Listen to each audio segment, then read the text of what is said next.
Broadcasting live from somewhere in the Shadow Realm, this is YuGiOh Duel Links Talk. Here's your host, Doug Dimmadoo.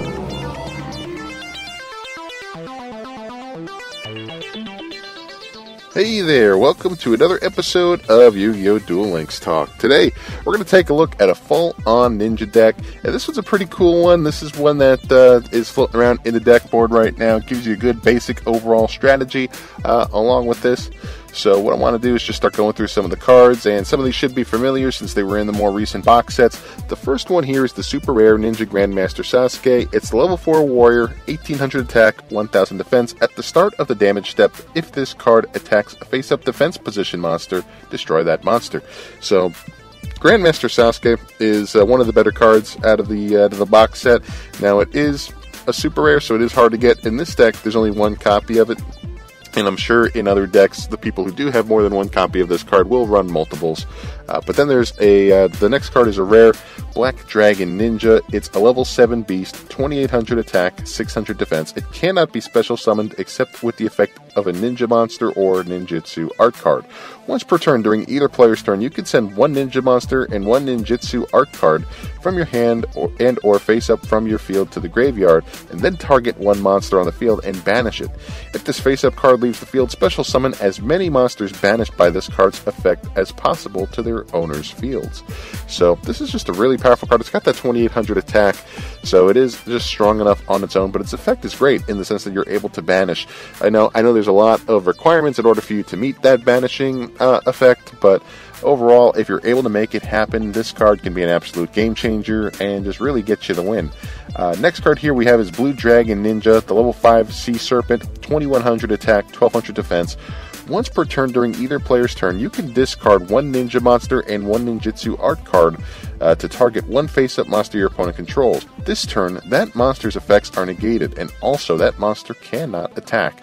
So I don't know, just another really good card, but at a pretty high cost. I mean, if you're able to discard both a ninja monster and a ninjutsu art card to stall out an opponent's effect, it may be something situationally that you could use, but it does come at a high cost. And especially in Duel Links, when we got a smaller amount of cards in our hand, some of these effects where you have to discard could be a lot more. I guess it could do a lot more damage to you. It could be a lot more. Just resource-oriented than you would expect in the standard YuGiOh setup, where you would have 5 cards starting in your hand, and you could have a larger maximum amount of cards in your hand. So, still a pretty good card, but maybe not the best in this case. Then you got Crimson Ninja. You probably have 8 million copies of this card if you're going up against standard duelists. It's a warrior flip effect, where it's got 300 attack, 300 defense, and this flip effect is target one trap card on the field and destroy that target. If the target is set, reveal it and destroy it if it's a trap card, otherwise return it to its original position. So this is just a good discard fodder for some of those other effects. And then you also have Armed Ninja, the level 1 warrior flip 300 attack, 300 defense card, where you target one spell card on the field and destroy that target. Same thing, if the target is set, reveal it and destroy it if it's a spell card, otherwise return it to its original position. Next we have Senior Silver Ninja, and Senior Silver Ninja is a level 6 warrior with 2300 attack, 2200 defense. When this card is flipped face up, you can special summon any number of ninja monsters except Senior Silver Ninja from your hand and or graveyard in face down defense position. There can only be one face up Senior Silver Ninja on the field. So you're basically able to send a lot of your monsters out of the graveyard. However, some of your stronger ninjas, like Black Dragon Ninja, and you have the other Blue Dragon Ninja there, they have a very weak defense. So, putting all these monsters into face-down defense position may not necessarily be the best thing, but at least what it does is flood your field, and if your opponent only has one monster to attack into him, at least you know you're going to have at least one more monster on the field that you'll be able to use in an upcoming turn, but at least it does also recycle out of your graveyard, so it is a good card, even for just a common. Then you have Air Armor Ninja, level 4, warrior, 1400 attack, 1400 defense. When this card is summoned, you can target one ninja monster you control and reduce its level by 1. So, and it isn't a mandatory effect either, so if you don't want to use it, you don't have to. So, you're able to start accumulating You're able to start changing around some of the levels of your monsters. You're able to you're just kind of able to change things around at your convenience. But then you have Flame Armor Ninja. It's a level 4 warrior, 1700 attack, 1000 defense. When this card is summoned, you can target one ninja monster you control and increase its level by 1. So you're able to manipulate a lot of the levels between Flame Armor Ninja and Air Armor Ninja. So you got two of them there who can, like I said, just start manipulating levels, and it'll work out well if you have some of those ninjutsu art cards that do rely on certain levels or taking advantage of levels of some of your ninja monsters. Next common you have is White Ninja, level 4 warrior, flip monster, 1500 attack, 800 defense. When it's flipped, you target one defense position monster on the field and destroy that target. Really powerful flip effect, especially when you're going up against somebody who plays a more, just a more defensive style, a more passive style where they're setting a lot of cards. At least this one will start destroying them, so it's a pretty good one. Then you got Lady Ninja Yay, and this one is a level 3 warrior, 1100 attack, 200 defense. This is one that you could obtain at the card trader. So by discarding one wind monster from your hand to the graveyard, return all spell and trap cards on your opponent's side of the field to the owner's hand.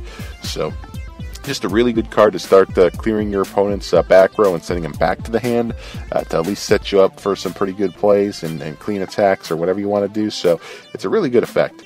Then you get just your typical rare Silver Bow and Arrow. A fairy type monster equipped with this card increases its attack and defense by 300 points. Then you got Legendary Sword. A warrior type monster equipped with this card increases its attack and defense by 300 points. So another good equipped card. You got two of them in there. And then let's get into the traps. You got the Ninjutsu Art of Duplication. It's a continuous trap card where you tribute one ninja monster and special summon any number of ninja monsters from your deck in face-up attack position or face-down defense position with combined levels less than or equal to the level of the tributed monster. When this card leaves the field, destroy those monsters. So it's just a really good setup because you do have a lot of lower level monsters in here between your Crimson Ninja and your, you got your Armed Ninja, stuff like that. And then also your Lady Ninja Yay. With those lower levels, you're able to utilize Ninjutsu Art of Duplication and really flood the field and possibly set yourself up for a better play on the next turn or even during that turn as well. So what I would do is maybe start with a card like a Blue Dragon Ninja or something like that on the field, maybe even a level 4 monster like Air Armor Ninja. What I would do is at the beginning of the turn, activate the Ninjutsu Art of Duplication, tribute that Air Armor Ninja, send it to the graveyard, search out multiple copies of Crimson Ninja or Armed Ninja, because they're only level 1s, use them, put them onto the field, and then I'm able to basically use them as tribute fodder for maybe a Black Dragon Ninja or one of my more powerful cards. So you're able to basically set yourself up at the beginning of your turn for a really good tribute play that maybe you would need more than one monster for. So the first thing I think of is a Black Dragon Ninja, because it requires 2 tributes for the summon since it is a level 7. So yeah, that's just one example of a good combo you could use this card for. Or if it's during your opponent's turn and you know they're going to be going after one of your monsters, at least then you could just activate your trap card and then flood the field with other monsters that your opponent would then have to take out one by one. So there are multiple ways for you to utilize this card, and it's just a really good trap card, and it fits really well in this deck. There are a lot of other good ninja support cards, but seeing as this one seems to be more geared towards people who are just getting into ninjas, this deck overall is a pretty good beginner type setup. Since it doesn't require really a whole lot of a budget. This is mostly rares and mostly common cards, so I think that's why this one is a pretty popular deck right now on the deck board.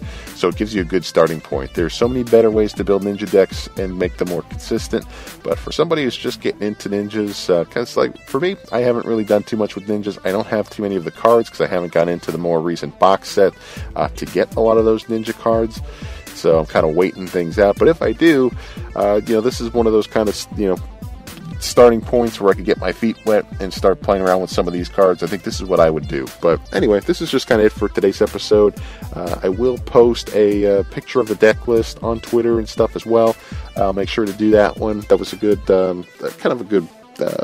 just feedback from one of the listeners out there, MJM there. I got you, man. So I really appreciate the help there. But anyway, that's it for today's episode. If there's anything that you would like to add, feel free to reach out to me on Twitter at Yu-Gi-Oh! Deck Talk. It's all one word, at Yu-Gi-Oh! Deck Talk, and I'd love to hear from you. So anyway, that's it for today's episode. Thanks again for tuning in, and we'll see you next time. Take care.